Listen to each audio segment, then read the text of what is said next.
L-Uffiċċju tal-Prim Ministru ppubblika termini ta' referenza tal-inkjesta amministrattiva li ħatar il-Prim Ministru Robert Abela brabta mal-każ tad-tiġrif ta' Binja f'Kordin li fiha miet Jan Paul Sofija. Bekk il-Prim Ministru żamma l-impenn li ta' pubblikament li jippubblika dawn it-termini. It-termini ta' referenza għal bord ta' inkjesta li se jkun immexxi mill-imħallef emeritu Joseph Zammit Mekien flimkien mal-Awditur Ġenerali Charles Degwara u l-Perit Mario Kassar hemm imniżla numru ta' punti biex tkun magħrufa il-verità kollha u ssir ġustizzja fit-totalità tagħha mal-akkadut. Il-termini ta' referenza jgħidu ċar pereżempju li għandha tkun mistħarġa jekk l-allokazzjoni tal-art minn entitajiet tal-gvern saritx skont il-liġi. Jissemma wkoll li għandu jkun investigat jekk hemm rabta bejn l-allokazzjoni tal-art, it-tiġrif tal-binja u l-konsegwenzi tagħha. Il-bord ta' inkjesta ntalab ukoll jinvestiga jekk l-istat kellux fis-seħħ regolamenti u assigurax li l-inforzar tagħhom biex jipproteġu s-saħħa u s-sigurtà ta' persuni matul il-fażijiet tal-iżvilupp u l-kostruzzjoni.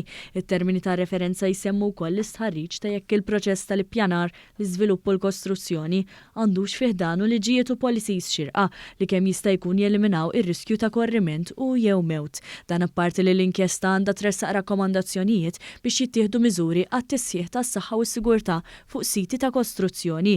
Fi spjega lil ġurnalisti li taw il-Ministru għall-Ġustizzja Jonathan Attard u l-Ministru għall-Ippjanar Stefan Zrinzo Azzoppardi intqal li l-inkjesta ntalbet ukoll li titmexxa b'tali mod li ma tfixkilx u ma tippreġudikax investigazzjonijiet oħrajn bħal prosekuzzjoni kriminali li għaddejja kontra 5 persuni imresqa fuq ikkaġunar ta' mewt involontarju ta' Jan Paul Sofija.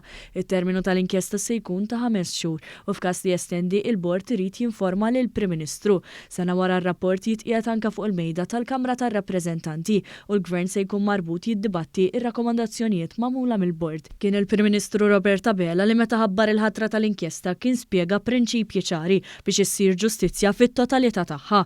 Dan qalu fatt ta' trasparenza assoluta, skrutinju b'saħħtu u tisħiħ ta' sistemi. Kaw minn għalih illi jien b'xi mod se niddefendi lil min irid jaqla l-flus għaskaptu tas-saħħa jew ta' ħajja il-ħaddiem se jarralu bil-kbir u se jersbal.